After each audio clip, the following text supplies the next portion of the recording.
நமஸ்காரம். நான் இன்னைக்கு மாங்காய் சாதம், 1 part ரசம் சாதம், அவல் தயிர் சாதம், உருளைக்கிழங்கு கறி, பூசணிக்காய் ஜூஸ் இந்த மாதிரி பண்ணலான்னு எடுத்துட்டு இருக்கேன். மாங்காய் சாதம் எல்லாருக்கும் பண்ண தெரியும். சின்ன ட்விஸ்ட் இருக்கும். அது என்னன்னு நான் சொல்றேன் உங்களுக்கு. 1 part ரசம் ரைஸ்ன்றது ஒரு ஸ்மால் கெட் டுகெதருக்கெல்லாம் ஈஸியா பண்ணக்கூடியது.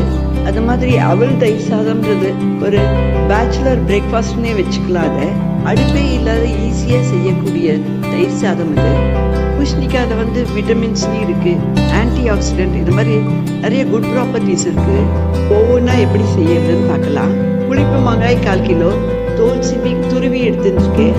துருவிய மாங்காயிலேருந்து பாதியை மிக்சர் ஜாரில் சேர்த்துருக்கேன். 2 சிவப்பு மிளகாய் தண்ணி சேர்க்காம அரைச்சு வரேன். அரைச்ச விழுது இது.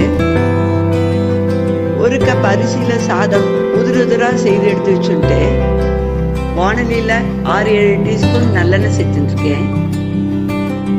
கடுகு 1 டீஸ்பூன். கடுகு பொரியிறது. கடலைப்பருப்பு 2 டேபிள் ஸ்பூன். உளுத்தம்பருப்பு 2 டேபிள் ஸ்பூன்.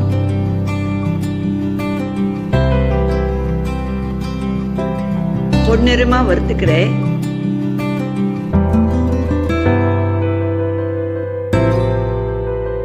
சிவப்பு மிளகாய், வறுத்த வேர்க்கடலை 2 டேபிள் ஸ்பூன், கறிவேப்பிலை,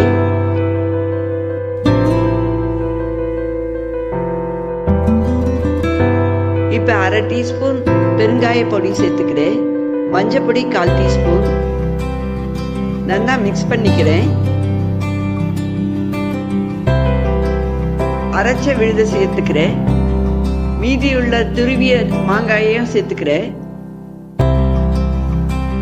உப்பு தேவையான அளவு. அடுப்பு தீ லோல வச்சுருக்கேன். விடாம 2 நிமிஷம் கலரிக்கணும். நல்லா சுருண்டு வந்துடுது.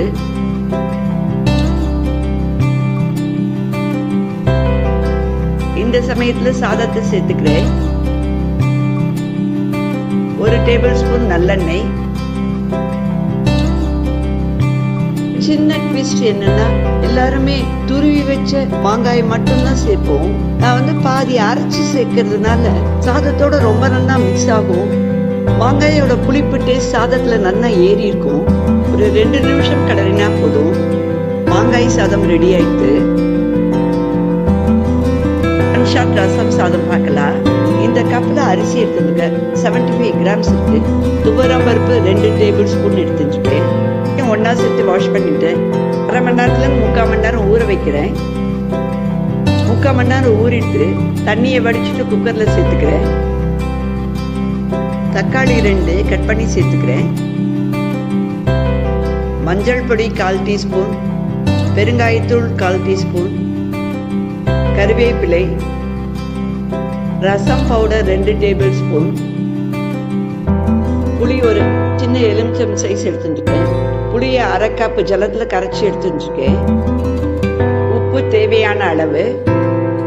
அளந்த கப்பாலேயே 7 கப் தண்ணீர் சேர்த்துக்கிறேன். சாதத்துக்கு தேவையானது எல்லாத்தையும் குக்கர்ல சேர்த்துட்டு குக்கரை மூடி வெயிட்டையும் போட்டுட்டு அடுப்பு தீ லோல வச்சு 2 விசில் சத்தம் வைக்கிறேன். குக்கரை அணைச்சதுக்கு அப்புறம் ஒரு 15 நிமிஷம் கழிச்சு திறக்கிறேன். கரெக்டான பதத்துல ரசம் சாதம் ரெடி ஆயிடுது. இந்த ஸ்டேஜ்ல உங்களுக்கு கெட்டியா இருக்க மாதிரி தோணிட்டுன்னா ஹாட் வாட்டர் கொஞ்சம் சேர்த்துக்கலாம். பொடி பொடியா நறுக்கின கொத்தமல்லி, 2 டீஸ்பூன் நெய்யில கடுகு பொரிச்சுருக்கேன். கருவேப்பிலையும் சேர்த்துருக்கேன். கடுகு ரசம் சாதத்துல சேர்த்துக்கிறேன்.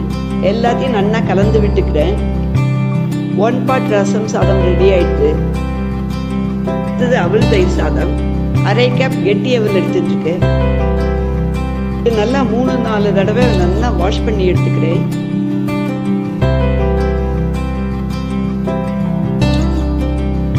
நல்லா 4 தடவை வாஷ் பண்ணிட்டு 1/2 கப் தயிர் சேர்த்துக்கிறேன்.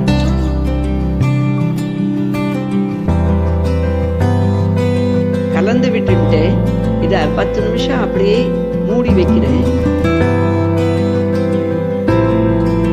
10 நிமிஷத்துக்கு அப்புறம் செக் பண்ணி பார்க்குறேன். நல்ல சாஃப்டா இருக்கு.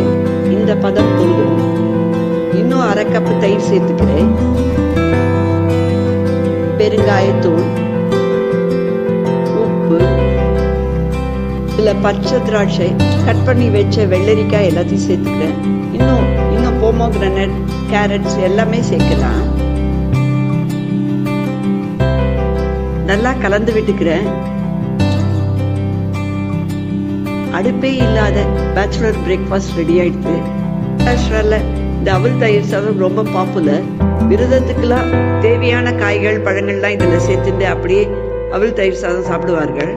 2 டீஸ்பூன் எண்ணெயில் கடுகு, கருவேப்பிலை, பச்சை மிளகாய் எல்லாத்தையும் பொரிச்சு எடுத்துருக்கேன்.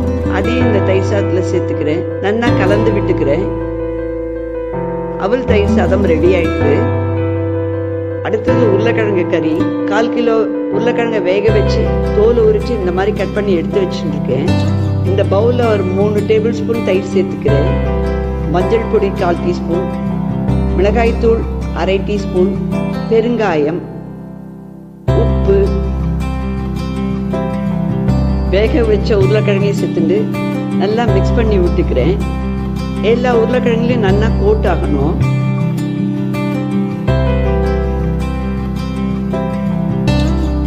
மிக்ஸ் பண்ணி ரெடியாக வச்சுட்டு பேனில் 6 டீஸ்பூன் எண்ணெய் சேர்த்துட்டுருக்கேன். கடுகு 1/2 டீஸ்பூன், பொரிய ஆரம்பிக்கிறது. 1 டீஸ்பூன் உளுத்தம்பருப்பு,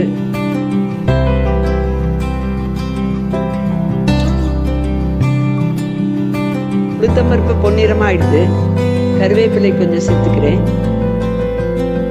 உருளைக்கிழங்கை சேர்த்துக்கிறேன்.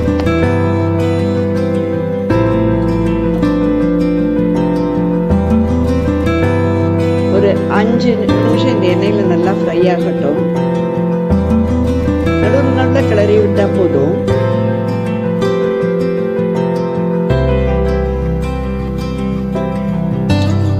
கொத்தமல்லி, இந்த அளவுக்கு போதும். அடுப்பை அணைச்சிடுறேன். உருளைக்கிழங்கு ஃப்ரை ரெடி ஆயிடுது. அடுத்தது பூசணிக்காய் ஜூஸ். 200 கிராம் பூசணிக்காவை தோலை சீவி இந்த மாதிரி கட் பண்ணி எடுத்து வச்சுருக்கேன். மிக்சர் ஜாரில் சேர்த்துக்கிறேன். உப்பு, மிளகு 5-6, 1/2 கப் தண்ணீர் சேர்த்துக்கிறேன்.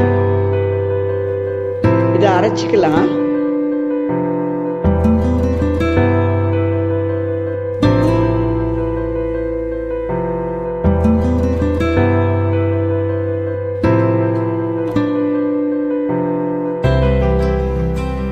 பூசணிக்காய் ஜூஸ் ரெடி ஆயிடுது. கரெக்டாக பிளான் பண்ணிருந்தா இந்த மெனுவை 3/4 மணி நேரத்தில் குக் பண்ணி எடுத்துடலாம். ஸ்மால் கெட் இதற்கு ஐடியலாக இருக்கும். இதோட ஒரு டெசர்ட்டை முதல் நாளே செய்து வச்சுடலாம். ஃப்ரூட் கஸ்டர்டோ, குல்ஃபி ஐஸ்கிரீம் அந்த மாதிரி முன்னாடி நாளே செய்யலாம். இந்த மெனுவை ட்ரை பண்ணிவிட்டு உங்கள் கமெண்ட்ஸை ஷேர் பண்ணுங்கள். Thanks a lot.